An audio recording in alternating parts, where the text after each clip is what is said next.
اعوذ باللہ من الشیطان الرجیم بسم اللہ الرحمن الرحیم الحمد للہ رب العالمین والصلاة والسلام علی اشرف المرسلین وعلی آلہ واصحابہ اجمعین اما بعد۔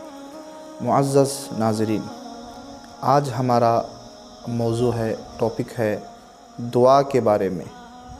دعا کا کتنا بڑا مقام ہے اسلام کے اندر۔ اللہ تعالیٰ سورۃ البقرہ قرآن پاک میں ارشاد فرماتا ہے، وَإِذَا سَأَلَكَ عِبَادِي أَنِّي فَإِنِّي قَرِيب۔ اے نبی پاک صلی اللہ علیہ وسلم، آپ سے اگر میرے بندے پوچھیں تو کہو کہ میں ان سے قریب ہوں۔ اجیب دعوت الداعی اذا دعانی، جب وہ دعا کرتے ہیں تو میں ان کی دعا قبول کرتا ہوں۔ حدیث پاک میں آتا ہے، نبی کریم صلی اللہ علیہ وسلم نے ارشاد فرمایا، الدعاء مخ العبادہ، دعا جو ہوتی ہے وہ عبادت کا مغز ہوتا ہے۔ اور حدیث پاک میں ہے، لا يرد القضاء الا دعاء او صدقۃ، تقدیر کبھی ٹالی نہیں جاتی سوائے دو چیزوں کے، ایک دعا ہے، دوسرا صدقہ ہے۔ نبی پاک صلی اللہ علیہ وسلم نے 4 چیزوں سے پناہ مانگنے کا حکم دیا، اور 4 چیزوں کو طلب کرنے کا یعنی مانگنے کا حکم دیا۔ سب سے پہلے کون سی وہ 4 چیزیں ہیں جسے نبی پاک صلی اللہ علیہ وسلم نے منع کرنے کا حکم دیا؟ وہ دعا ہے، اللہم انی اعوذ بک من الجبن والبخل والعجز والکسل، اے میرے پروردگار میں پناہ مانگتا ہوں بزدلی سے پناہ مانگنے کا حکم دیا۔ اللہم انی اعوذ بک من الجبن والبخل، بخل معنی بخالت، کنجوسی سے، والعجز محتاجی سے، کسی کے پاس ہاتھ پھیلانے سے، والکسل سستی سے۔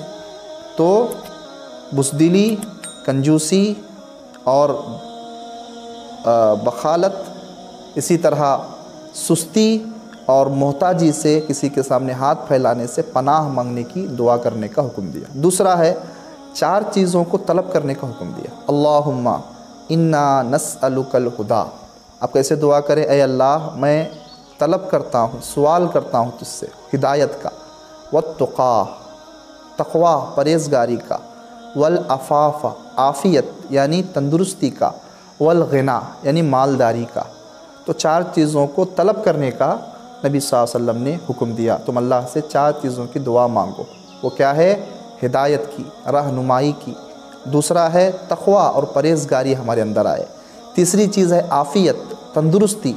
چوتھی چیز ہے غنا، یعنی اللہ تعالیٰ ہمیں دینے والا بنائے، سخی بنائے۔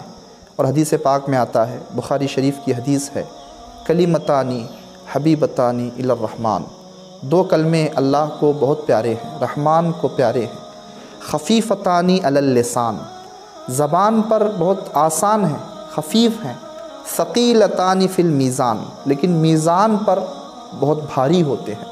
میزان پر اس کا کیا ہے؟ مہتو ہوتا ہے۔ وہ کیا ہے؟ سبحان اللہ و بحمدہ، سبحان اللہ العظیم و بحمدہ استغفر اللہ۔ یہ ہمیشہ انسان کیا کرنا چاہیے؟ پڑھنا چاہیے، مغرب کے بعد، افطاری کے وقت۔ اور حدیث پاک میں آتا ہے، الصوم والقرآن یشفعان لعبدہ، روزہ اور قرآن بندے کی شفاعت کرواتے ہیں، بندے کی مغفرت کرواتے ہیں۔ تو اسی طرح اس ماہ مغفرت میں، ماہ نجات میں، چھٹکارے کے مہینے میں، رمضان کے برکتوں اور رحمتوں والے مہینے میں ہر بندے کو چاہیے کہ اللہ تعالیٰ سے شب و روز دعا مانگے، التجا کرے، عافیت کی، تندرستی کی، اور فتنے اور فساد سے پناہ مانگے، اور ملک کی امن و سلامتی کی دعا مانگے۔ اللہ تبارک و تعالیٰ سے دعا ہے کہ اللہ تعالیٰ ہم تمام کو عافیت عطا فرمائے، برکت عطا فرمائے،